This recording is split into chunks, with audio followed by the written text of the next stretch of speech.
guni-guni lang. Huwag na po tayo magpupuri.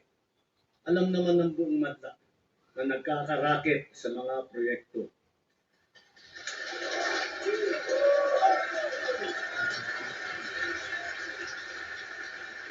Mga kickback, mga initiative, errata, SOP, for the boys.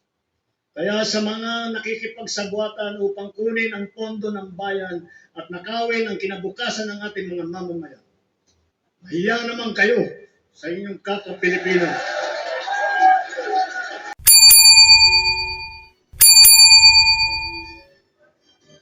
Na rin nalalabing grupong gerilya sa bansa. Titiyakin ng pamahalaan na wala na mabubuo ulit.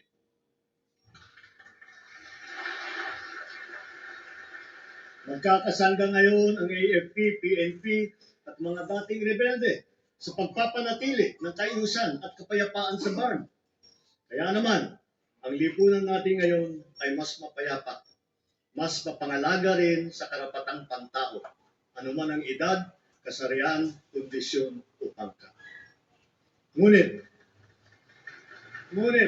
kahit pa sinasabing bumababa ang antas ng krimen sa bansa, walang ibang magpapalubag ng pangamba at pagkabahala lalo na sa ating mga biktima mismo ng kriminalidad. Kaya ang puwersa ng ating kapulisan ay nagbabantay at rumoronda na para nararamdaman ng taong bayan. Sila ay re-responde sa tawag ng tungkulin sa loob lamang ng 5 minuto.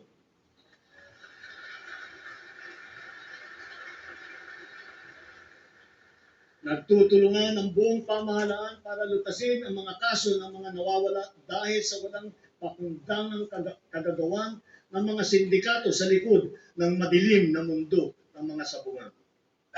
Hahabulin at pananagutin natin ang mga utak at mga sangkot, civilian man o opisyal.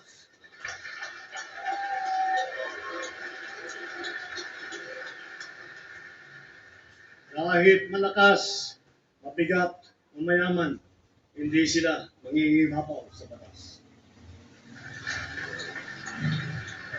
Higit sa lahat, ipararamdam natin sa mga salarin ang bigat ng parusa sa karumal-dumal na krimen ng mga ito. Sa mga isinagawang pagsakote sa mga bodega at laboratorio at tagkang pagpasok, halos 83 bilyong pisong halaga ng droga ang nakumpiska na.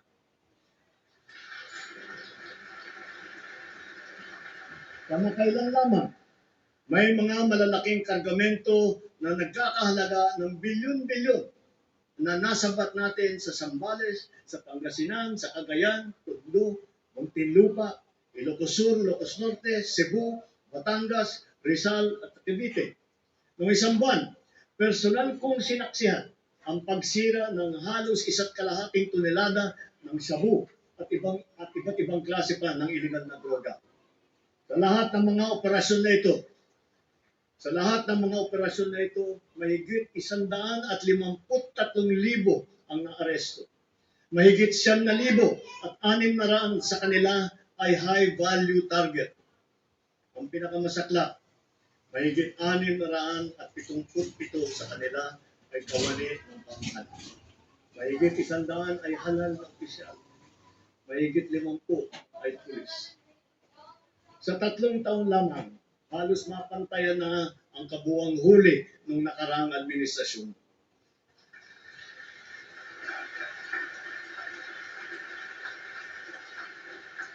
Sa kabila ng mga ito, tila nagbabalikan daw ang mga pusher. Kaya patuloy ang ating mga operasyon laban sa mga drug dealer, sila man ay big time o small time. Ngayon, masasabi natin na mataas na ang tingin ng buong mundo sa Pilipinas. Dahil maayos, patas, at mahinahon tayong nakikitungo sa iba't ibang mga bansa. Tumutupad din tayo sa ating mga kasunduan at sa mga batas at panuntunan na pandaigdig na komunidad. Magpapasalamat tayo sa ating mga magigiting na OFW dahil sa kanila na ipamalas ang angking galing, kabutihan, at puso ng Pilipino sa lahat ng sulok ng daigdig. Sa harap ng mga bagong banta sa ating kapayapaan at soberanya, mas maigting ngayon ang ating paghahanda, pagmamatsyag, at pagtatanggol sa ating sarili. Ganun pa man, tayo pa rin ay nagtitimpi at nananatiling nagpapasensya, lalo na sa pagtanod sa ating buong kapuluan at sa pangangalaga sa ating interes. Subalit ngayon, mas pataas pa ang ating kumpiyansa dahil mas marami na tayong mga kasangga na magiging kabalikat natin sa oras ng matinding pangangailangan. Then as now, our foreign policy remains the same. The Philippines is a friend to all. The Philippines is an enemy to none. That will be our main focus as we, the Philippines, host the ASEAN Summit in 2026.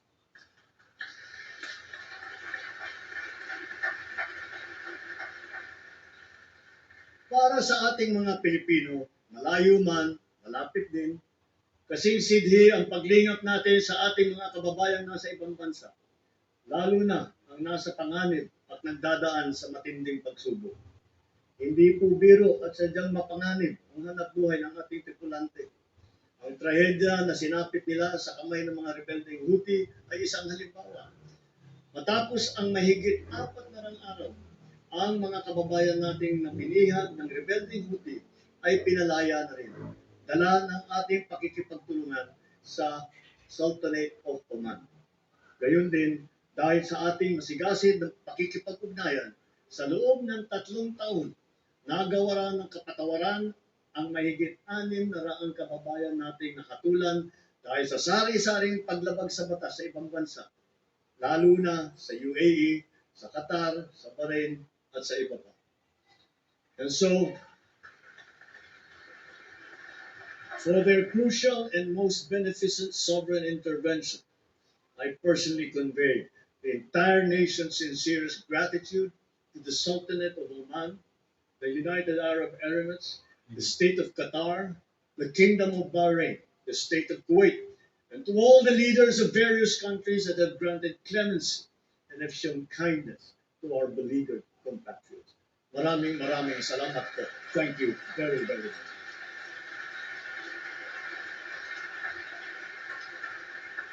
Masigasig din ang ating paghahanda at pagmamatiyag laban sa banta ng sakuna at kalamidad, lalo na sa bagong normal at nagbabagong klima na nagbubugso na panahon.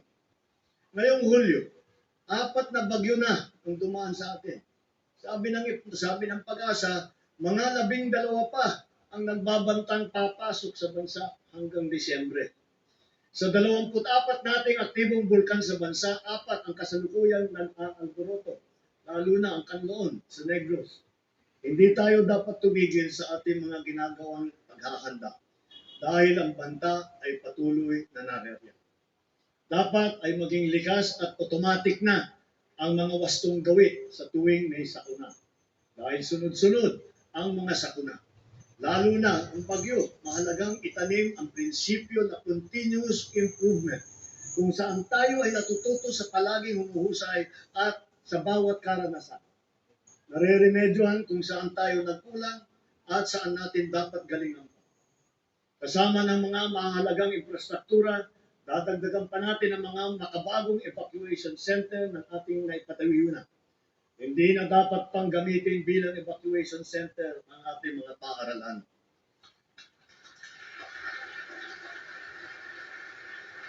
Ginagamit na natin ngayon ang mga makabagong teknolohiya, lalo na sa maaga at mabisang prediksyon. Mga Doppler radar, broadband seismic station, landslide sensor system ng Pag-asa, at saka fieldbox sa iba't ibang lugar sa bansa. Sa epektibong pagsasaklolo, nakakatulong ang mga mobile command and control vehicle ng DOST na ipinamahagi natin sa 11 LGU sa buong bansa. Sa ating mga kababayan, hindi magtatagumpay ang anumang paghahanda natin kung wala ang tulong po ninyo. Hiling din namin ang inyong kooperasyon, inyong disiplina, pagmamatsyag at bayanihan bilang responsableng mamamayan. Kooperasyon sa mga malawakang ensayo, pagsunod sa mga babala at tagbilin, tulad ng agarang paglikas at pag-iwas sa mga danger zone. Disiplina, lalo na sa wastong pagtapon ng basura. Pagmamatsyag sa bawat oras, pagmamatsyag sa bawat oras, bawat araw. Lalo na kapag may nagbabadyang hagupit na panahon sa pag-alam sa malapit na evacuation center, pakikinig sa totoong balita at pagtatalima sa mga alituntunin ng pamahalaan. Higit sa lahat, bayanihan sa pagdadamayan at pagtutulungan, lalo na sa mga nasalanta nating kapwa. Mahirap man, kailangan natin itong gawin. Kailangan natin magsakripisyo upang masiguro na nailayo natin sa kapahamakan ng ating mamamayan. Dahil mahalaga, bawat buhay ng Pilipino.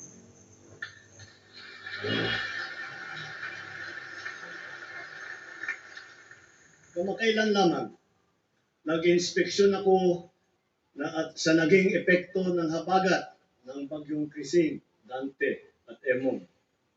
Kitang-kita ko na maraming proyekto para sa flood control ay palpak at gumuho. At yung iba, guni-guni lang. Huwag na po tayo magpupure. Alam naman ng buong madla na nagkakaraket sa mga proyekto.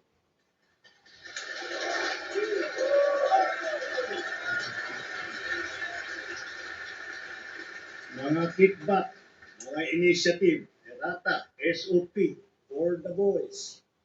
Kaya sa mga nakikipagsabwatan upang kunin ang pondo ng bayan at nakawin ang kinabukasan ng ating mga mamamayan, mahiya naman kayo sa inyong kapwa Pilipino.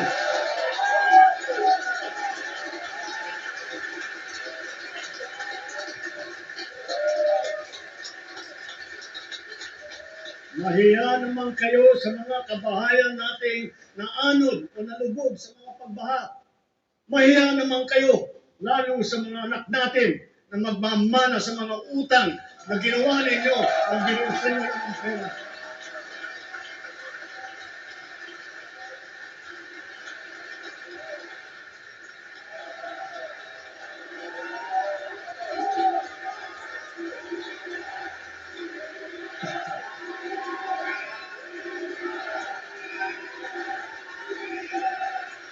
Para hindi na maulit, so that this will not happen again.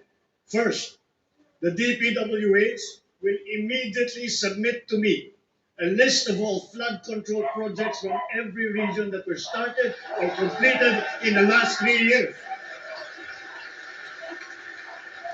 Second, the Regional Project Monitoring Committee shall examine that list of projects and give a report on those that have been failures, those that were not finished, and those that are alleged to be ghost projects.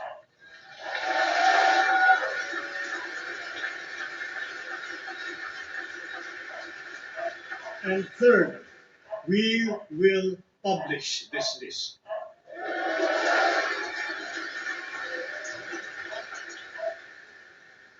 Isa sa publiko natin ang listahang ito.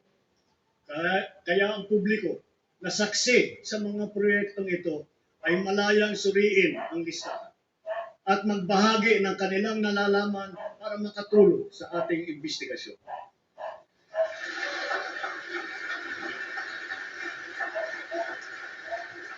At the same time, there will be an audit and performance review regarding these projects to check and make sure and to know how your money was spent.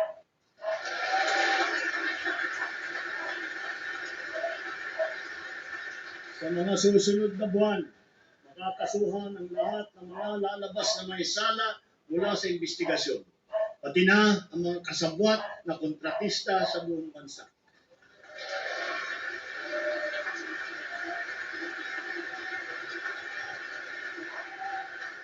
Kailangan malaman ng taong bayan ang buong katotohanan. Kailangan may managot sa naging matinding pinsala at katiwalian.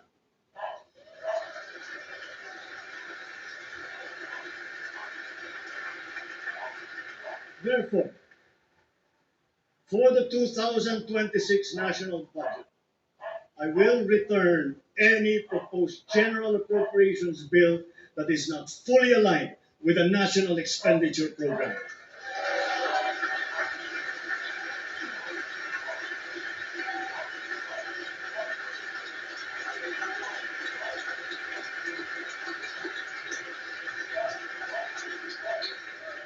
And further, I am willing to do this even if we end up with a reenacted budget.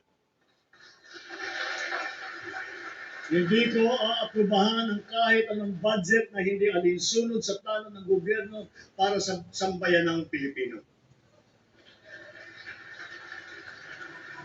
Mga kababayan, sa paghantong natin sa kalahati ng termino ng administrasyon, susuong tayo sa susunod na 3 taon. Daladala sa aking puso ang mga leksyon na natutunan ko mismo mula sa inyo. Ito ang nagbibigay sa akin ng bago at pinag-iba yung gana sa trabaho, sigla sa serbisyo at dedikasyon sa Pilipino.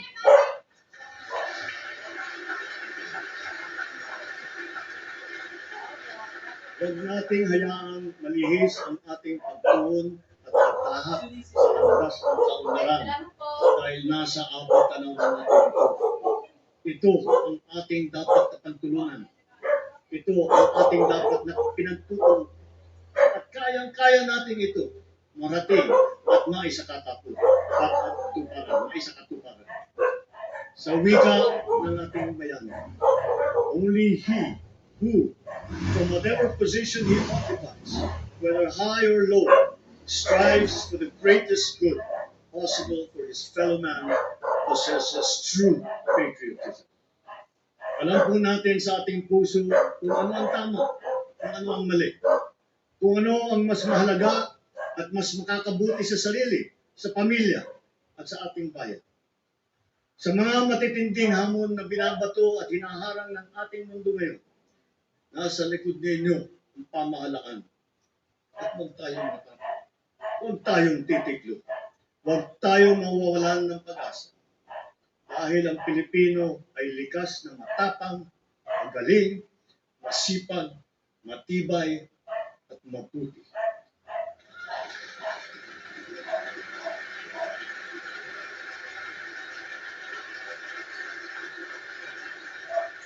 Mga kababayan, tayo ito. Tayo ang bagong Pilipino. Mabuhay po kayo at magandang gabi po sa inyo.